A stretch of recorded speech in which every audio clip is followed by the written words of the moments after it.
नमस्कार प्रेक्षक हो, कसे आहात? मी आहे आपला रंगनाथ महाराज गाडेकर व आपण बघत आहात आवाज आमचा व तुमचा. आज मी जरा तुम्हाला एक नवीन पद्धतीची माहिती देणार आहे,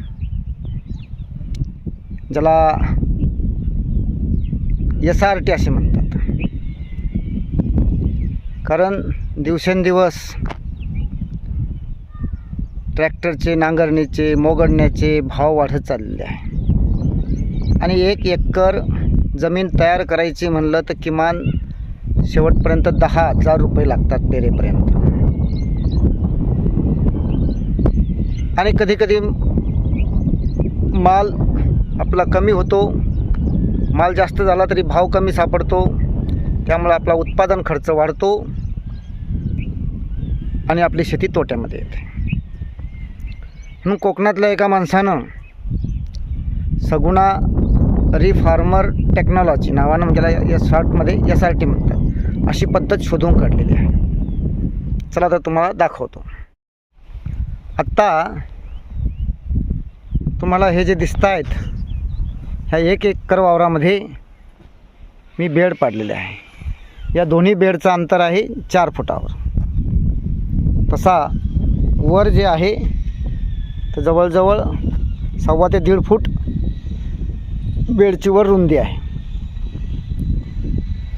अशा पद्धतीनं म्हणजे 2 फूट वर आणि 2 फूट खाली असा बेड आहे. 1 फूट उंची असेल. आणि या बेडवर आपण आता पीक घेणार आहे. याला नांगरायचं नाही, वखरायचं नाही, मोगडायचं नाही, रोटावेटर करायचं नाही, कोळपायचं नाही, म्हणजे याला शून्य मशागत तंत्रज्ञान म्हणतात. याच्यावर टोकन यंत्रानं पेरणी करायची आणि तणनाशकं मारायची. एक टोकन यंत्र आणि फवारणी पंप, या पद्धतीनं ही शेती आपल्याला करायची आहे. कारण नवीन नवीन पद्धती जर स्वीकारल्या नाही तर एक दिवस आपण तोट्या भरू स्वतः संपून जाऊ. कारण आपण कमावतो गंज, पण त्यातून आपल्याला नेमका बेनिफिट किती मिळतो, फायदा किती मिळतो, हे महत्त्वाचं आहे. म्हणून हे तंत्रज्ञान आता प्रायोगिक तत्वावर यावर्षी आपण स्वीकारलेलं आहे. बघूया पुढे याच्यातून काय. कारण याच्यामध्ये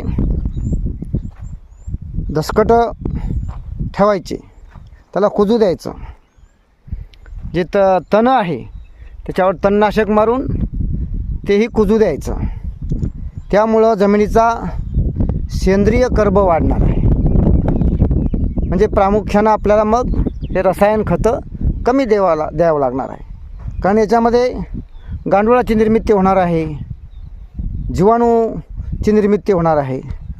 त्याच्यामुळं पिकाला जे जे आवश्यक असतं, जे जे घटक असतात, म्हणजे जे जे अन्नद्रव्य पिकाला, जे अन्नद्रव्याची आवश्यकता आहे, ते अन्नद्रव्य जमीन स्वतःच तयार करत असते.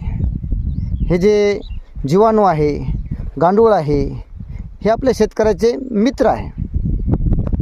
आपण नांगरल्यामुळं, वखरल्यामुळं हे वरच्या थरातले जीवजंतू नष्ट होत असतात आणि त्यामुळं जमिनीची सुपीकता कमी होते. जो सेंद्रिय कर्ब आहे तो कमी होत असतो आणि आपण रसायन खतं त्याच्यामुळं आपल्याला जास्त द्यावं लागतात. पर्यायाने तोही खर्च वाढतो. म्हणून किमान आपल्या एका पिकामध्ये 15,000 ते 20,000 रुपये खर्च जर वाचला तोच आपला नफा वाढणार आहे. अशा पद्धतीनं नवीन तंत्रज्ञान आता आपण स्वीकारत आहोत. याचा परिणाम काय होतो या 1-2 वर्षात आपल्याला कळणार आहे. पाणीसुद्धा आता आपण ठिबकद्वारेच भरणार आहे. आणि याच्यात एक फायदा आहे, वारंवार मोडघड करायचं काम नाही, ठिबक उचलायचं काम नाही. कारण ठिबक पांगवणं, ठिबकाची जोडणी करणं त्यात 2-4 दिवस निघून जातात. पुन्हा या नळ्या जमा करायला याच्यात 2-4 दिवस निघून जातात. म्हणून हे सगळ्यात महत्त्वाचं आहे, तुमचे कष्ट कमी होणार आहे. आणि माझ्यासारख्याला तर मी स्वतः बैल वगैरे नसल्यामुळं लोकांकडूनच हे सगळं करून घेत असतो. त्याच्यामुळं प्रचंड खर्च वाढतो आहे. आणि हा खर्च जर वाचवायचा असेल तर अशा पद्धतीनं बेड तयार केले पाहिजे. या बेडमुळं जमीन भुसभुशीत राहते, जमीन कडक होत नाही. तसेच पाणीसुद्धा खालच्या सरीत तुंबतं, तुम्हाला सड लागत नाही, बुरशी येत नाही. आणि एकदम वावरामध्ये जमिनीमध्ये जाग्या जाग्यावर पाणी साचलं जातं, जिरवलं जातं. त्यामुळं जमिनीच्या मातीची धूप होत नाही, जमीन खंगाळत नाही. म्हणजे असे अनेक फायदे या पद्धतीमुळं आहे. आणि नांगरल्यामुळं वखरल्यामुळं जमिनीला कडकपणा येतो. आणि या आपण एखादी पडीत जमीन बघतो आहे, आपल्याला वाटतं कडक असेल, पण ती पडीत जमीन एकदम नरम असतात. आणि निसर्गामध्ये झाडं बघा ना तुम्ही, त्याला कधी कोणी खत देतं का स्वतः? तर आज एवढंच, तुर्तास थांबतो. व्हिडिओ आवडल्यास लाईक करा, शेअर करा, सबस्क्राईब करा. धन्यवाद.